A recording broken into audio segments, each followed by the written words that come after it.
ಈ ಬಗ್ಗೆ ಮಾತಾಡೋಕ್ಕೆ ನಮ್ಮ ಜೊತೆಗೆ ಗಾಯಕಿಯಾಗಿರುವಂತಹ ಶಮಿತಾ ಮಲ್ನಾಡು ಸಂಪರ್ಕದಲ್ಲಿ. ಮೇಡಮ್ ನಮಸ್ಕಾರ. ನಮಸ್ತೆ. ಮೇಡಮ್, ನಾವು ನಿರೀಕ್ಷೆ ಮಾಡಿರಲಿಲ್ಲ. ಈಗ ನ್ಯೂಸ್ ಲೈವ್ ಶುರು ಮಾಡ್ತಾ ಇದ್ವಿ, ಒಂದು ಆಘಾತದ ಸುದ್ದಿ ಬಂತು ಮೇಡಮ್. ನಿಜಕ್ಕೂ ಅಮ್ಮನವ್ರು ಕಳ್ಕೊಂಡು ಬಹಳ ಬೇಸರ ಆಗ್ತಾ ಇದೆ. ತಾವು ಕಂಡಂತೆ ಜಾನಕಿ ಅಮ್ಮನವ್ರ ಬಗ್ಗೆ ಹೇಳೋದಾದ್ರೆ, ಅವರು ಒಂದು ಏನ್ ಹೇಳ್ತೀರಾ, ಗಾನ ದೇವತೆ ಅಷ್ಟೇ, ಇನ್ನೇನು ಇಲ್ಲ. ನಿಜ ನಿಜ. ಬಟ್ ಅವರು ಆಸ್ ಅ ಸಿಂಗರ್ ಆಗಿದ್ದಕ್ಕಿಂತ ಒಬ್ಬ ಹ್ಯೂಮನ್ ಬೀಯಿಂಗ್ ಆಗಿ ಯಾವ ತರ ಇರ್ಬೇಕು, ಯಾವ ತರ ಕಿರಿಯ ಗಾಯಕರನ್ನ ಪ್ರೀತಿಸ್ಬೇಕು, ಯಾವ ತರ ಅವ್ರನ್ನ ರೆಸ್ಪೆಕ್ಟ್ಫುಲ್ ಆಗಿ ಒಂದ್ ಪ್ರೋತ್ಸಾಹ ಕೊಡೋದು ಇದೆಯಲ್ಲ, ಅದು ಬಹುಶಃ ನಾವೆಲ್ಲರೂ ಕಲಿಬೇಕಾಗಿರೋಂತ ವಿಷಯ.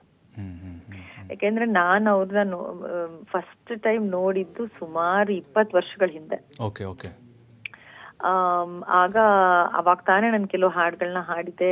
ಬಟ್ ಅವ್ರು ನಮ್ನ ಎಷ್ಟು ಚೆನ್ನಾಗಿ ಹಿಂಗೆ ಬಾಚಿ ತಪ್ಕೊಂಡು ಬಾಮ್ಮ ಇಲ್ಲಿ ಅಂತ ಫೋಟೋ ತೆಗ್ಸ್ಕೊಂಡು ನನ್ಗೆ ಇನ್ನ ಚೆನ್ನಾಗಿ ಜ್ಞಾಪಕ ಇದೆ. ಅಂಡ್ ನಂತರ ದಿನಗಳಲ್ಲಿ ಸುಮಾರು 1-2-3 ಕಡೆ ಪ್ರೋಗ್ರಾಮ್ ನಲ್ಲಿ ಸಿಕ್ಕಿದಾಗಿರ್ಬೋದು. ಅದಾದ ನಂತರ ಸುಮಾರು 1.5-2 ಗಂಟೆ, ಮೋರ್ ದನ್ 2 hours ಅವ್ರ ಜೊತೆ ಮನೆಯಲ್ಲಿ, ಇಲ್ಲಿ ಹೇಮಾ ಅಂತ ಅವರು ನೋಡ್ಕೊಳ್ತಾ ಇದ್ರು.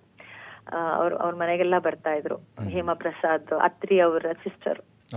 ಸೊ ಅವ್ರು ನನ್ಗೊಂದ್ಸರಿ ಕಾಲ್ ಮಾಡ್ಬಿಟ್ಟು, ಹಿಂಗೆ ಮನೇಲಿ ಅಮ್ಮ ಇದಾರೆ, ಬರ್ತೀಯಾ ಅಂತ. ನಾವು 4 ಜನನು, ನಾನು, ನನ್ನ ಹಸ್ಬೆಂಡ್, ಮಕ್ಕಳು ಎಲ್ಲ ಹೋಗ್ಬಿಟ್ಟು ಎಷ್ಟು ಚೆನ್ನಾಗಿ ಮಾತಾಡಿ ಹಾಡು ಹೇಳ್ಸಿ ಅದನ್ನ ಲೈಫ್ ಲಾಂಗ್ ಮರೆಯಕ್ ಆಗಲ್ಲ ಸರ್. ಅಲ್ಲ ಮೇಡಮ್, ನಿಮ್ಮ ಅದೃಷ್ಟ ಅಂತ ಹೇಳ್ಬೋದು. ಎಷ್ಟೋ ಜನ ಅವ್ರ ಜೊತೆ ಒಂದು ಸೆಲ್ಫಿ ಸಿಕ್ಕರೆ ಸಾಕಂತ ಕಾಯ್ತಿರ್ತಾರೆ ಮೇಡಮ್, ಅದಕ್ಕೋಸ್ಕರ. ಅಷ್ಟೇ ಸರ್, ನಾವು ಒಂಥರ ಇದೆಲ್ಲ ನಾವು ಪುಣ್ಯವಂತರು ಅನ್ಕೋಬೇಕು. ಅವ್ರ ಹಾಡುಗಳನ್ನ ಹಾಡ್ಕೊಂಡು, ಅವ್ರ ಹಾಡುಗಳನ್ನ ಕಲ್ತ್ಕೊಂಡು ನಾವ್ ಇಂಡಸ್ಟ್ರಿಗೆ ಬಂದವರು. ಅವರೆಲ್ಲ ನಮ್ಗೆ ಸಾಕ್ಷಾತ್ ಗುರುಗಳ ತರಾನೇ. ಅವ್ರ ಹಾಡುಗಳನ್ನ ಕಲ್ತ್ಕೊಂಡೇ ಬಂದಿದ್ದು. ನಾನು ಯಾವ್ದೇ ತರ ಕ್ಲಾಸಿಕಲ್ ಟ್ರೈನಿಂಗ್ ಇಲ್ದೇನೆ ಪ್ಲೇಬ್ಯಾಕ್ ಸಿಂಗಿಂಗ್ ಬಂದಿದ್ದು. ಸೊ ಇವರೇ ನಮ್ಗೆಲ್ಲ ಗುರುಗಳಾಗಿದ್ದವರು. ಪಿ ಸುಶೀಲಾ ಅವರು, ಎಸ್ ಜಾನಕಿ ಅವರು, ಇಂಥವ್ರೇನೆ. ಬಟ್ ಅವ್ರನ್ನ ನೋಡಿದಾಗ ನನ್ಗೆ ಅವ್ರ ಮೇಲೆ ಇದ್ದಿದ್ದು ಆ ಪ್ರೀತಿ, ಗೌರವ ಏನಿದೆ ಅಲ್ಲ, 100 ಪಟ್ಟಾಯ್ತು. ಕೆಲವು ಸರಿ ನೀವ್ ವ್ಯಕ್ತಿನ ಮೀಟ್ ಆದ್ಕೂಳೆ ನಿಮ್ಗೆ ಅವರಲ್ಲಿ ಇದ್ದಿದ್ದು ಕೆಲವುದು ಕಮ್ಮಿ ಆಗ್ಬಿಡತ್ತೆ. ಏನಪ್ಪ ಇವ್ರು ಹಿಂಗೇನಾ ಅಂತ. ಆದ್ರೆ ಇವ್ರನ್ನ ಯಾರೇ ಮೀಟ್ ಆಗ್ಲಿ, ಅವರಲ್ಲಿ ಇದ್ದಂತ ಗೌರವ 100,000 ಪಟ್ಟು ಜಾಸ್ತಿ ಆಗ್ತಾ ಇತ್ತು ಸರ್. ಅಂತ ವ್ಯಕ್ತಿ ಅವ್ರನ್ನ ಇವತ್ ಕಳ್ಕೊಂಡ್ವಿ ಅನ್ನೋದ್ಕಿಂತ ನಾವು ಅವ್ರನ್ನ ಉಳ್ಸ್ಕೊಳಕ್ಕೆ ಆಗ್ಲಿಲ್ವಲ್ಲ ಅನ್ನೋ ದುಃಖ. ನಿಜ ಮೇಡಮ್. 48,000ಕ್ಕಿಂತ ಹೆಚ್ಚು ಗೀತೆಗಳು, 17 ಭಾಷೆಗಿಂತ ಹೆಚ್ಚು. ಅವ್ರ ಹಾಡು ಮುಟ್ಟದ ಸೊಪ್ಪಿಲ್ಲ ಅಂತ ಅಂತೀವಲ್ವಾ, ಹಂಗೆ ಅವ್ರು ಹಾಡದ ಹಾಡೇ ಇಲ್ಲ ಅಂತ. ಖಂಡಿತ ಸರ್. ನೀವು ಈಗ ಇದನ್ನ ನೋಡಿ, ನಂಬಿದೆ ನಿನ್ನ ಹಾಡನ್ನ ತಗೊಳ್ಳಿ. ಹೌದು. ಇಲ್ಲ ಎನಿ ಕ್ಲಾಸಿಕಲ್, ಅವ್ರು ಹಾಡಿರುವಂತ ಎಷ್ಟೋ ಕ್ಲಾಸಿಕಲ್ ಇದಾವೆ. ಕ್ಲಾಸಿಕಲ್ ಒಂದ್ ಕಡೆ ತಗೊಳ್ಳಿ, ಒಂದ್ ಕಡೆ ರೊಮ್ಯಾಂಟಿಕ್ ಸಾಂಗ್ ತಗೊಳ್ಳಿ, ಒಂದ್ ಕಡೆ ಯಾವ್ದಾದ್ರು ಕಾಲೇಜ್ ಗರ್ಲ್ ಹಾಡುವಂತ ಒಂದು ತುಂಟಾಟದ ಹಾಡು ತಗೊಳ್ಳಿ. ಅಲ್ಲಿಂದ ಕಂಪ್ಲೀಟ್ ಒಂದ್ 55-56 ವರ್ಷ ಇರ್ಬೇಕು ಅವ್ರಿಗೆ ಹಳ್ಳಿ ಮೇಷ್ಟ್ರೆ ಹಾಡನ್ನ ಹಾಡ್ದಾಗ.